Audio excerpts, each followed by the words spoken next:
join us today as we look at the Bachmann Branchline Class 90, which is going to be in the shops in May.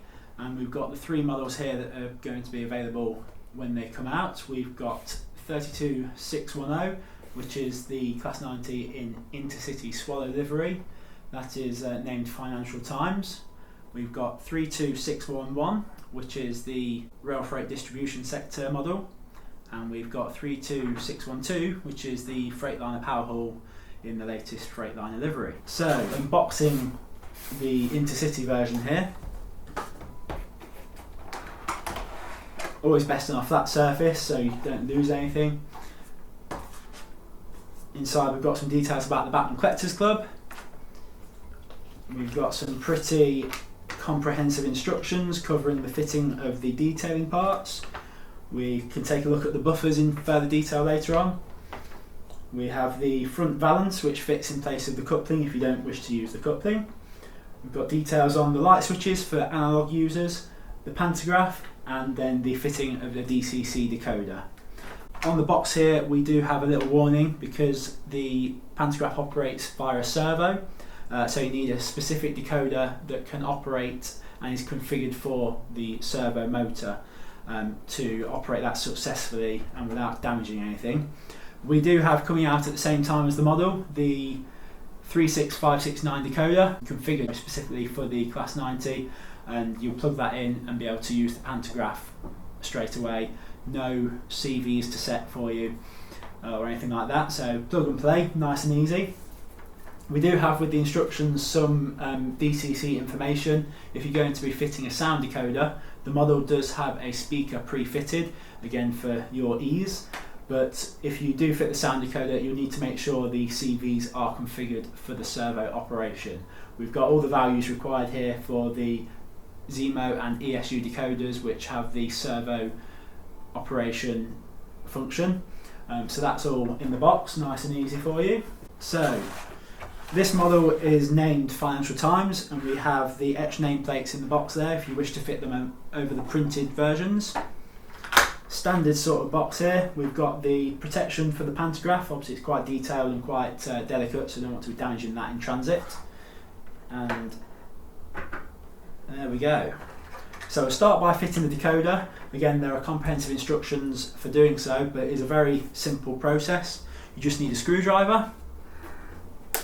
So it's a Phillips screwdriver, and then underneath we've got 4 screws. They're located either side of the bogies. Just twist the bogie to access the screw.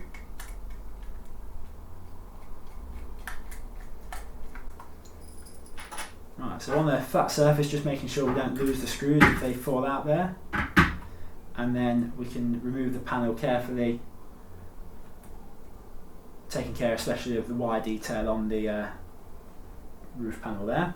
So inside we've got the circuit board there, we've got the switches which can be accessed through a hatch that we'll look at later, and we've got the blanking plate in the 21 pin interface for your decoder there. So we'll take that out.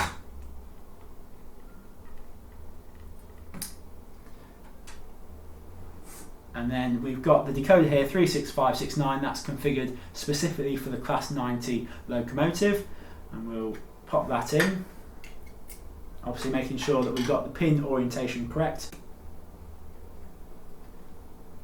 and just ensuring it's fitted snugly there. Keep hold of the blanking plate for future reference in case you need it. I'll pop that back in the box that the decoder came from. So that's the decoder in, nice and easy, and we can put the roof panel back on. Again, just being careful with the details. Clip that in, and then the screws can be replaced, and that's the decoder fitting completed. Okay, so now we've got the roof panel fitted back onto the model. Decoder is nicely installed inside. Let's just take a look at some of the details of the model and the variations between the three that we have here. So this is the model as supplied. You can see you've got the NEM coupling, tension lock coupling in the NEM fitting on the end here. It's got a close coupling mechanism which will allow it to go around curves whilst keeping a close coupling between the locomotive and a rolling stock that it's coupled up to.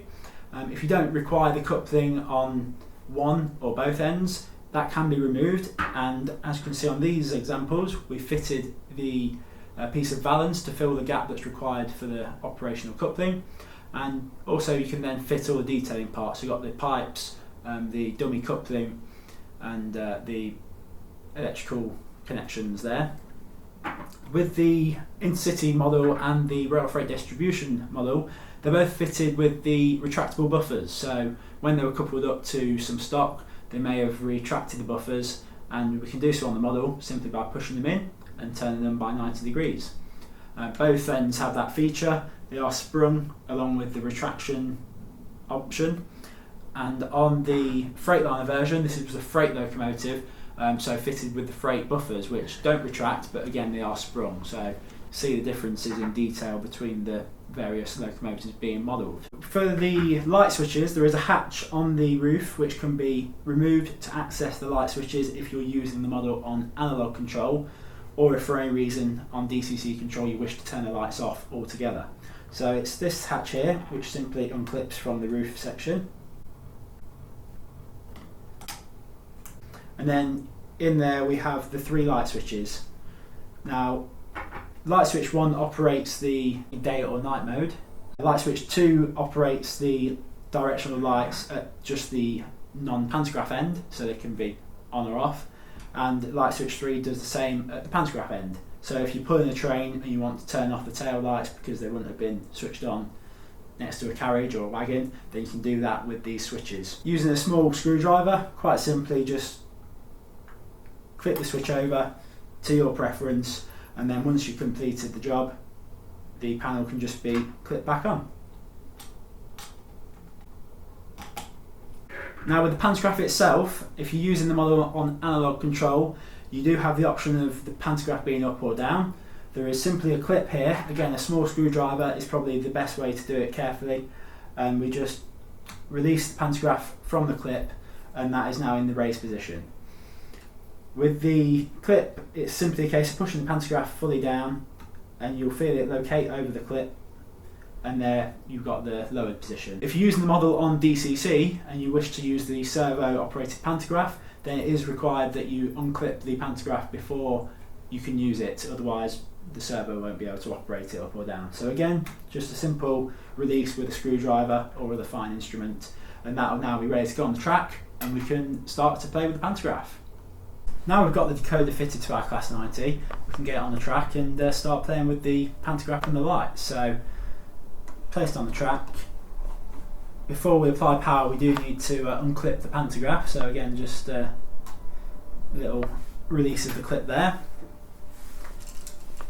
Now for the pantograph, it's F6 on the decoder that's configured for the Class 90. Obviously if you fit your own decoder, you can configure that to a different address if needs be. So function 6 takes the pantograph down there and raises it again, lowered and raised. With the lighting functions, we can turn on the directional lights using function 0, and there's also cab lights on function 1. Only the lights at the driving end are illuminated, so if we change direction, we see that that changes too. On function 3 we can go between day or night mode, so that will alter the headlights configuration. If we change direction, we can see that again. And using function 4 and function 5, we can turn lights off at the non-pantograph end or the pantograph end. Ideal for if you're pulling a train when the tail lights wouldn't have been illuminated.